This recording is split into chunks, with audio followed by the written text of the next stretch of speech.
इस वक्त हम रुपौलिया में हैं और हमारे साथ जन स्वराज के मधुबन विधानसभा प्रभारी चंद्रभूषण तिवारी जी उपस्थित हैं। आइए इनसे जानते हैं। सर, सबसे पहले आपका स्वागत है हमारे चैनल में।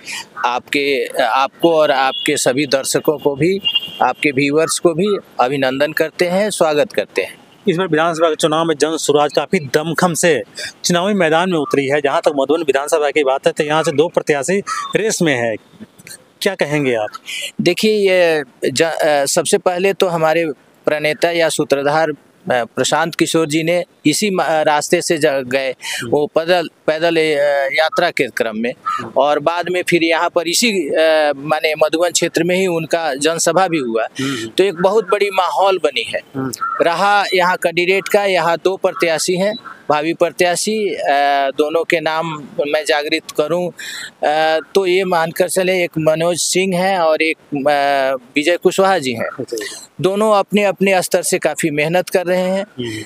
अब सवाल रहता है कि यहाँ पर किसकी विनिबिलिटी होगी या कैसे होगा, ये पार्टी तय करेगी। हाँ, पार्टी तय करेगी, उनका सर्वे तय करेगा। लेकिन मैं ये कहता हूँ कि यहाँ के जनमानस में वर्तमान जो विधायक हैं उनके प्रति एक बहुत बड़ा आक्रोश है, क्योंकि विकास नहीं हुआ। विकास के नाम पर कुछ भी नहीं हुआ। जैसे मान ले कि अगर इंफ्रास्ट्रक्चर की बात करूं तो इंफ्रास्ट्रक्चर में रोड आता है, सबसे पहली प्राथमिकता रोड की होती है। इसके लिए फंडिंग भी आती है सरकार के तरफ से, लेकिन यहाँ पर वो उसको ग्राउंड में नहीं लिया गया। नतीजा हो गया कि जितने भी क्षेत्र हैं, अगर मैं गिनाऊं तो फेनहारा से रतनवा चौक, रतनवा से दुकुलिया, उनका गृह जो है नहीं, उनका गृह है बंजरिया, बंजरिया से वाजिदपुर तक। अगर यहाँ गड़हिया वाला रूट देखा जाए, यहाँ थरबिटिया वाला जो जहाँ भी जाए, हाँ, मधुबन बाजार, प्रॉपर बाजार और शहर के अंदर, तो सब जगह वही है। और अचानक से फिर ईंट रख दिया गया, जो एक्सीडेंट होने का कारण बन गया है। आए दिन लोग गिर रहा है, कुछ ना कुछ हैपनिंग हो रही है। खैर, ये तो जनता बताएगी, जनता के ऊपर निर्भर करता है। परंतु एक जनता में आक्रोश है और एक आशापूर्ण निगाह से प्रशांत किशोर जी की तरफ देख रहे हैं कि प्रशांत किशोर जी के जो विचारधारा है, आज तक किसी राजनीतिक पार्टी ने उनका विरोध नहीं किया। उनकी जो मूल है पलायन तो सभी जाति धर्म में है।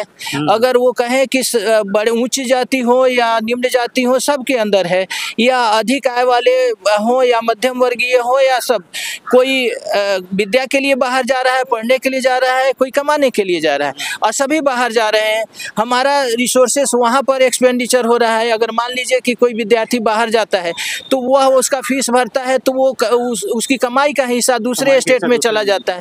और अगर श्रमिक वर्ग को कहें तो श्रमिक हमारे कमाकर जो बिहार में भेजते हैं और बिहार में भेजते हैं, उनका जो जमा पूंजी है उसका भी 40 या 70% जो CD रेशियो हमारे प्रशांत किशोर जी कहते हैं, वह हमें लोन के तौर पे कम इनकम पर इंटरेस्ट पर अगर मिल जाता तो हमें अच्छा होता। परंतु उस रुपये को दूसरे प्रदेशों में शिफ्ट कर दिया जाता है, यानी इन्वेस्टमेंट नहीं होता है।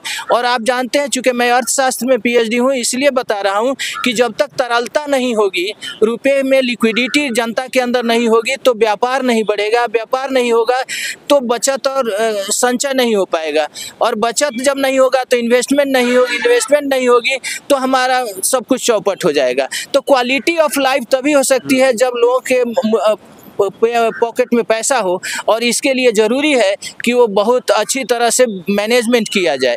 हम आपको रोकना चाहेंगे। हम पब्लिक लोगों का ओपिनियन ले रहे थे, तो लोगों का कहना था कि प्रशांत किशोर भी बात उसी तरह कर रहे हैं जैसे कि बाकी नेता पहले किया करते हैं। युवाओं को पलायन रोकने की बात कर रहे हैं, तमाम तरह की सुविधा की बात कर रहे हैं, वादे कर रहे हैं, दावे कर रहे हैं। क्या चुनाव जीतने के बाद प्रशांत किशोर जी अपने वादे पे वो खड़े उतर पाएंगे? एकदम 100% वो खड़े उतरेंगे, क्योंकि उनका विजन एकदम क्लियर, स्पष्ट। सभी जितने भी आप यूट्यूब के माध्यम से या किसी समाचार पत्रों के माध्यम से उनके स्टेटमेंट अगर देखे होंगे, तो एकदम दावे के साथ कहते हैं कि मैं करूँगा। एक कुछ छोटा सा उदाहरण देता हूँ। लॉकडाउन के दौरान यहाँ से लोग बाहर से आ गए, यहाँ से नहीं गए, तो पंजाब की स्पेशल बसें आकर यहाँ से ऊँची कीमत पर ले गया है लोगों को। तो अगर प्रशांत किशोर जी 2 साल तक केवल अगर ये बंद कर दे, मेरा व्यक्तिगत सुझाव है कि अगर हम जवानों को किसी न किसी रूप में रोजगार या व्यवस्था करके यहाँ रोक लें तो बहुत सारे स्टेट उनकी इनकम खत्म हो जाएगी, उनकी आय खत्म हो जाएगी, उनके पास श्रमिक का अभाव हो जाएगा और वो चिल्लाने लगेंगे। इसीलिए प्रशांत किशोर जी का कहना है कि हम पहली प्राथमिकता है कि मैं पलायन को रोकूं और शिक्षा को आगे बढ़ाऊं।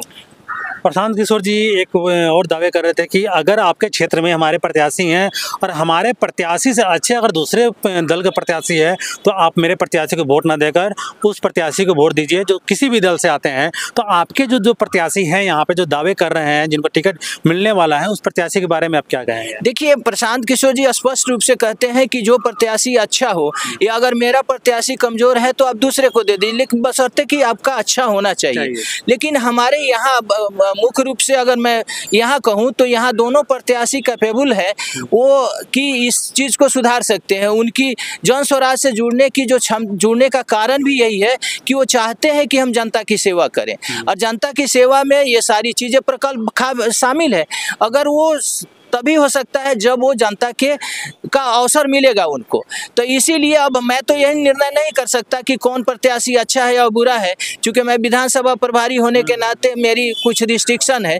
बाकी आप लोगों के निर्भर छोड़ते हैं कि वह जनमानस के बारे में जनमानस से पूछ ले कि किसकी क्या कितनी लोकप्रियता है या कौन किस तरह का है, तो उसके आधार पर जो हमारा केंद्रीय समिति है उस चीज़ का निर्णय करेगी और उनको आगे बढ़ाएगी।